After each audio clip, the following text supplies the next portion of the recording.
very unique dustbin I found here. It is a very precious dustbin I found here. चलो ना माँ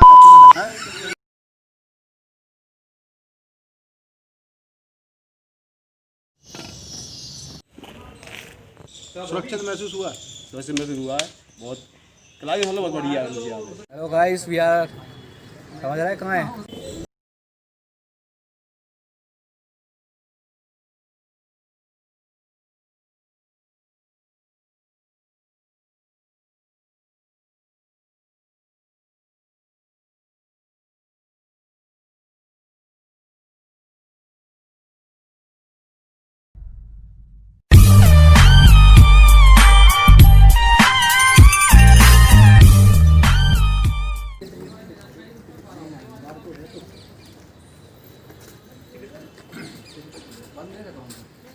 बनाना पड़ेगा अच्छा बारकोड लेके 6 बजे का बंद। टाइम का विशेष ध्यान देना श्रीमान जी। जी टाइम का विशेष ध्यान रखना। कितने बजे? पौने 4 वहाँ से निकल लेना, 6 बजे गेट बंद हो जाता है। क्या बात है?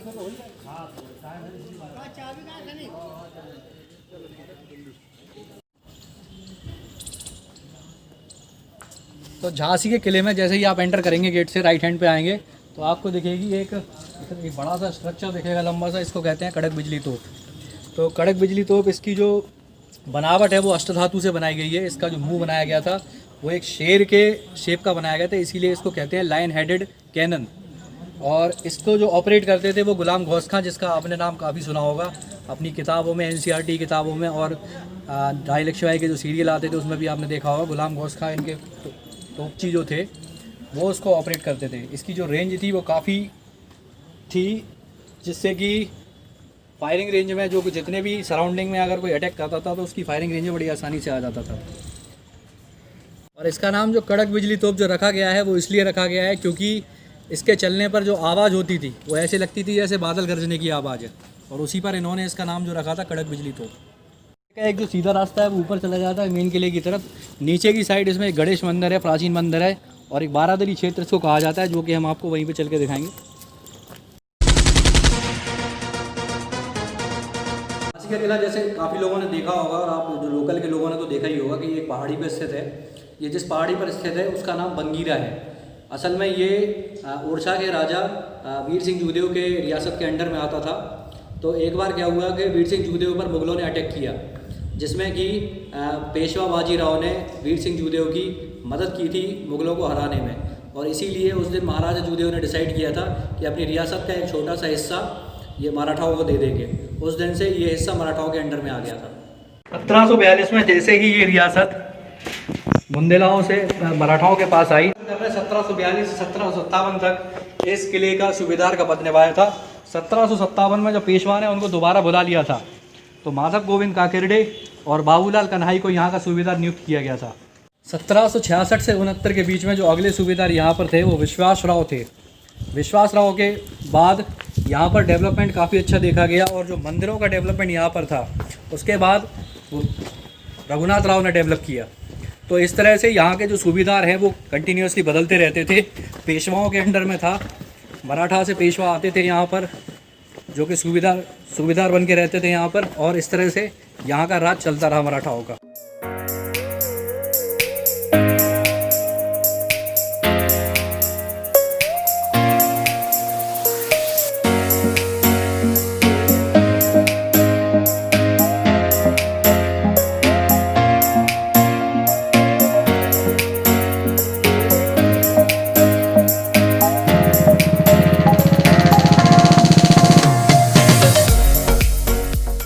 समय निकलता रहता है, पुराने राजाओं की डेथ होती रहती है, नए राजा आते रहते हैं। सही कह रहे हैं। और इसी तरह रघुनाथ राव जो थे 1838 में रघुनाथ राव की डेथ के बाद उनके बेटे गंगाधर राव को यहाँ का राजा बनाया गया।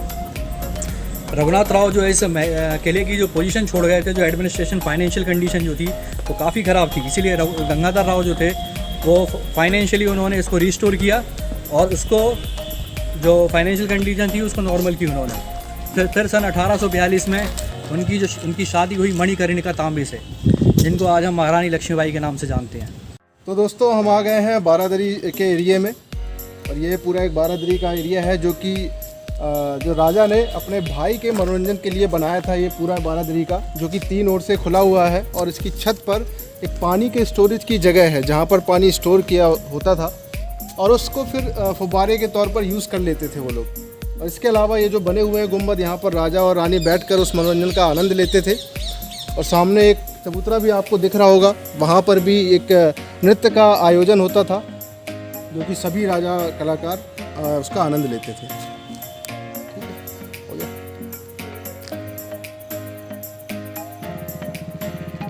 तो दोस्तों ये जो मंदिर है ये है गणपति बप्पा का मंदिर है। बुंदेला राजाओं ने जब ये महाराष्ट्र के राजाओं या मराठा राजाओं को जब ये सौंपा था किला, तो उन्होंने अपने आदर्श के तौर पर, जो कि महाराष्ट्र में देखा जाता है कि गणपति बप्पा को बहुत ज़्यादा माना जाता है, तो उसी तौर पर उन्होंने अपनी आस्था के रूप में इसको बनवाया था।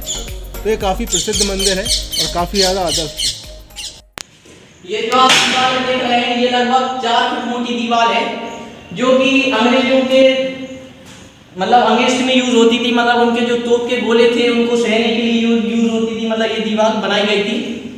लेकिन आजकल के हमारे जो युवा पीढ़ी है उन्होंने अपने शस्त्र, अपने कलम उठा लिए हैं और इन 4 फुट दीवार मोटी दीवारों की पूरी तरीके से जिधर भी देखिए आप, जिधर भी देखिए, जिस जंगले में देखिए, जिस खिड़की में देखिए, जिस गेट में देखिए, हर जगह अपने अपने प्यार की निशानियां छोड़ दी हैं। इसी कारण हमारा आज का युवा सारा बिगड़ता जा रहा है। दिन पे दिन इस राष्ट्रीय धरोहर को हमारी जो है राजाओं ने बनवाई थी उसकी पूरी तरीके से उन्होंने आपने हमारे संवाददाता पुनीत जी को सुना, वो काफ़ी इमोशनल हो गए थे। जिले की दीवारें गंदी कर रखी हैं, पर जैसे ही उन्होंने वीडियो अपना शूट कराया था उसके बाद थोड़ा सा बाहर गए तो उन्होंने एक बुजुर्ग से पूछा कि ये सब क्यों लिखते हैं, तो उन्होंने बताया कि यहाँ पर एक मान्यता है, जो अपनी गर्लफ्रेंड के साथ बॉयफ्रेंड का नाम लिख देता है उससे सेट हो जाती है। तो ये भी इमोशनल हो गए, अपनी जेब में खड़िया डाल के आए थे सरकारी, ये भी पहुँच गए वहाँ लिखने के लिए। हमने रंगे हाथों भी पकड़ा है इनको, क्योंकि जो काम मना कर रहे हैं वो हम काम नहीं करने दे सकते। सही बात।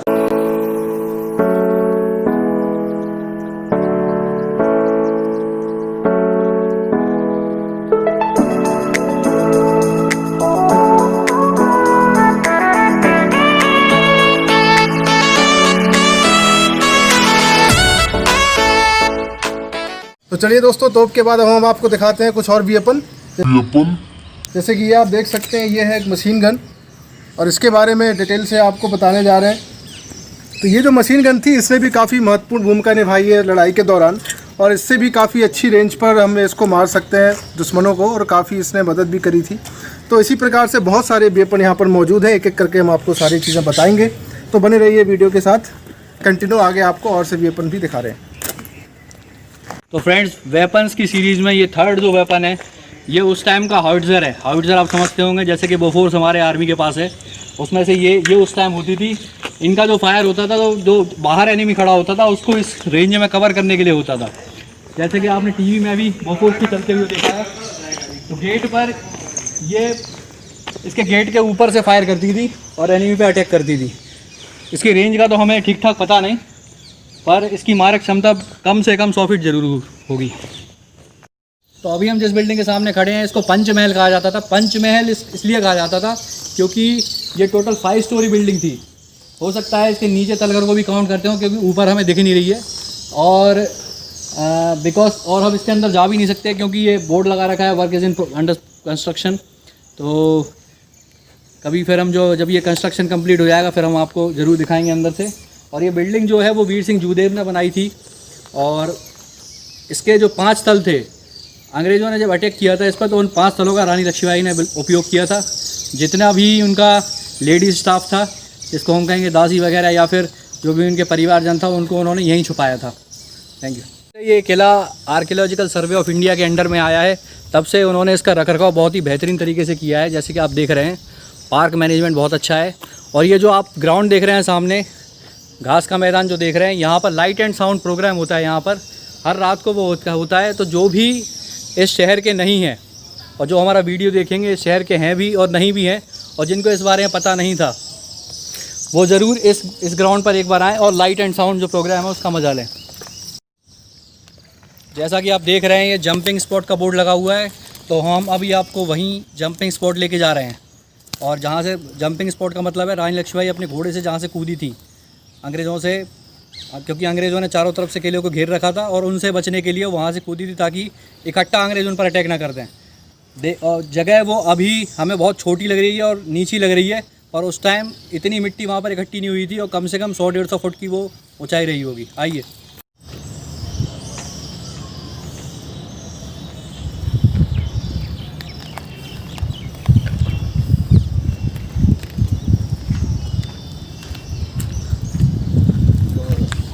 तो फ्रेंड, जैसा कि आप देख रहे हैं, ये वो जगह है जहाँ से रानी लक्ष्मीबाई कूदी थी अपने घोड़े के साथ अपने दत्तक पुत्र दामोदर राव को लेकर।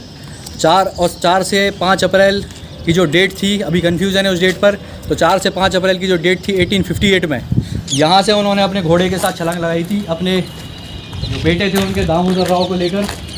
और आप अंदाज़ा लगा सकते हैं कितनी बहादुर रही होंगी वो, कि ऊंचाई को भाप कर भी और उन्होंने यहाँ से छलांग लगा दी। यहाँ से छलांग लगाने के बाद महारानी लक्ष्मीबाई, क्योंकि यहाँ घना जंगल हुआ करता था, तो उन्होंने उस घने जंगल का सहारा लेके और अपनी जो उनका अदम्य साहस था, जो उनकी बहादुरी थी, उससे जो जितने भी उनको अंग्रेज मिलते गए उनको मारते हुए यहाँ से वो सीधी कालपी पहुँची थी। दोस्तों, आप देख रहे हैं यहाँ पर नेशनल फ्लैग जो लगा हुआ है झांसी के फोर्ट पर। ये काफ़ी ज़्यादा बहुत ही सुंदर लग रहा है देखने में, और इसकी स्थापना रिसेंटली हुई है, क्योंकि ये पहले नहीं था इस पर फ्लैग, लेकिन लगने के बाद बहुत अच्छा इसका एक लुक भी बन गया है पूरे किले का। और ये जो किला है पूरा बीचों बीच स्थित है शहर के, तो बहुत ही बढ़िया जगह है। तो दोस्तों, हम आ गए हैं जेल के पास। जेल संख्या 890, जो कि ऊपर लिखा हुआ है। इसके गेट आप देख सकते हो कि किस प्रकार से कैदियों को रखा जाता है। इसको पास से देखते हैं, इसके अंदर देखते हैं कैसा क्या है। ये काफ़ी लंबी जेल है, लगभग 40 फुट गहरी जेल है ये। इसमें कैदियों को रखा जाता था बड़े ही निर्दयी तरीके से, और उनको इसी हालत में छोड़ दिया जाता था ताकि वो कहीं से निकल भी ना पाए। आपको हम लेके आए हैं एक गुफा में, जो कि किले के वेस्टर्न मोस्ट पार्ट में है। और ये आप देख रहे हैं, आगे देखिए, इसकी जो ओपनिंग है, जो कि अभी बंद कर दी गई है, इसको कहा जाता है कि ये यहाँ से और ग्वालियर के बीच में सीक्रेट ट्रांसपोर्टेशन में यूज़ होता था। जब भी हमें किसी बाहर को बिना बताए यहाँ से ट्रांसपोर्टेशन करना होता था या ट्रैवल करना होता था, तो ये गुफा सीधी ग्वालियर खुलती थी। फाइनली हम पहुँच चुके हैं यहाँ के फांसी घर पे, और ये बिल्कुल बेसमेंट में है, नीचे की तरफ है। इसकी हाइट देख रहे हैं आप, यहाँ पर फांसी का फंदा लटकाया जाता था, जो इनके पत्थरों में छेद बना रखे हैं ऊपर, यहाँ से नीचे लटकाया जाता था। वैसे इसकी हाइट इतनी है, किसी को धक्का भी मार दिया है तो भी मर जाएगा यार, फांसी क्या जरूरत थी। राजा भी इस टाइम में काफ़ी टैलेंटेड थे।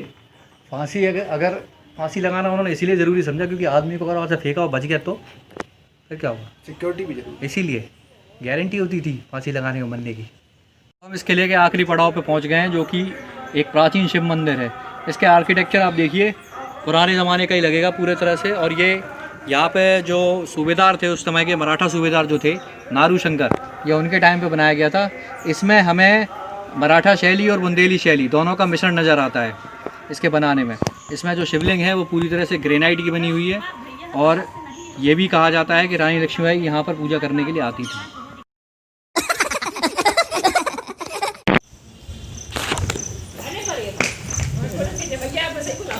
नीचे आ जाओ, कहाँ से आ जाओ? अंदर तालवेट से आए। और कौन कौन साथ? बस समझो साथ है। कहाँ है? घास पे चढ़ना मना है, पड़ा बाहर बोर्ड लगे, सब जगह लगे, मतलब यहाँ पे नहीं। वो बाहर चलो। और क्या, वो अथॉरिटी से थोड़ी भी कर घास कुछ ना करो, मना है। फोटो खींचना मना है, घास पे चढ़ना मना है।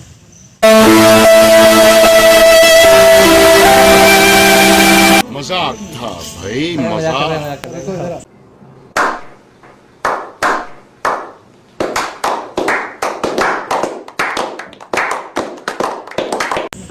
वीडियो बना रहे तुम लोग, मजाक कर रहे हैं, ठीक है। अच्छा फ्रेंड बना लिया अच्छा, एक आप घूमने जाते होंगे वहाँ पे आपको ज़रूर रोड साइड सेलर वहाँ पे मिलते होंगे, तो उनसे ज़रूर कुछ ना कुछ खरीदें। और ये हमारे जो सेलर हैं ये बेच रहे हैं किताब रानी लक्ष्मीबाई के बारे में, सिर्फ 10 रुपये की है। इनसे प्लीज़ ज़रूर खरीदें और इन्हें सपोर्ट करें।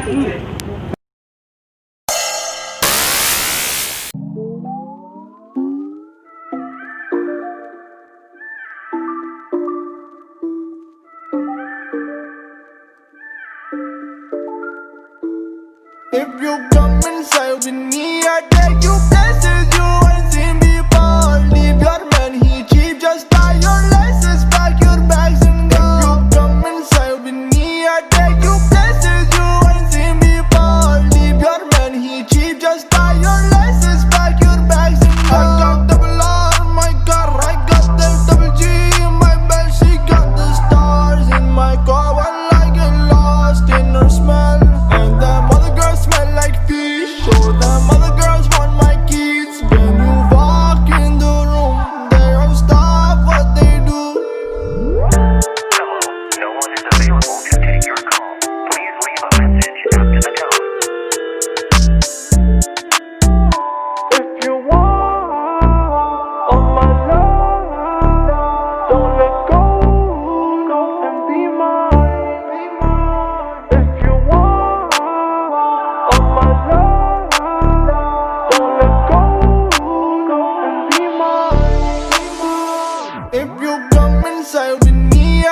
अच्छा लगा तो आप इसको लाइक कीजिए, शेयर कीजिए और हमारे चैनल को सब्सक्राइब कीजिए। और इस वीडियो में हमें कमेंट करके जरूर बताइए कि आखिर आप बुंदेलखंड की कौन से मोन्यूमेंट को आप देखना चाहते हैं, तो हम अगला वीडियो उस मोन्यूमेंट का जरूर लेकर आएंगे। तो इसी के साथ आपको वीडियो देखने के लिए बहुत बहुत धन्यवाद।